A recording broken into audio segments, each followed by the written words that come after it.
உலகத்துல எத்தனை போர், எத்தனை வன்மம் எல்லாம் இந்த ரிலிஜியன் ஏற்படுத்தினது. கரெக்ட். ரிலிஜனும் ஒரு காரணம் தான். ரிலிஜன் ஒழிச்சிட்டோம்னா தலைவலி விட்டுச்சு. பிஸ்கெட், ரிலிஜன் உருவாக்குனது யாரு? Who else?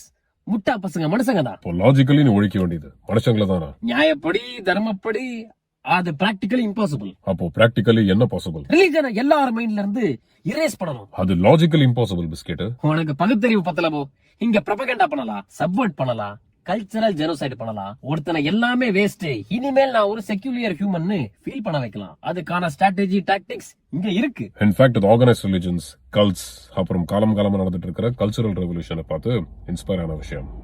Right. So philosophy மூலமா சைக்காலஜியை தாக்கி பயாலஜிக்கல் சேஞ்சஸ் கொண்டு வந்து மதங்களை வேரோட அழித்து விடணும். அப்படி பண்ணியும் ரிலிஜனை ஒழிக்க முடியலன்னா ஸ்ட்ரெயிட்டா பயாலஜியை தாக்கும். அட பாவி, அப்போ ஒரு ஐடியாவுக்காக நீ உயிரெடுக்கிற அளவுக்கு வந்துட்ட. என்னைய வர வச்சுட்டாங்க. ஒரு சுப்ரீம் ஐடென்டிட்டி கொடுக்கிற எந்த ஒரு ஐடியாலஜினாலையும் ஒரு மனுஷனை எக்ஸ்ட்ரீமிசம்க்கு தள்ள முடியும். அது நேஷனலிசமாக இருக்கலாம், கம்யூனிசமாக இருக்கலாம், சோசியலிசமாக இருக்கலாம், ரிலிஜனாக கூட இருக்கலாம். என எல்லாத்துக்கும் பின்னாடி மட்டமான மனிதர்கள் இருக்காங்க. அவங்களுக்கு பின்னாடி அவங்களுடைய மட்டமான ஈகோ இருக்கு. பினிஷ்.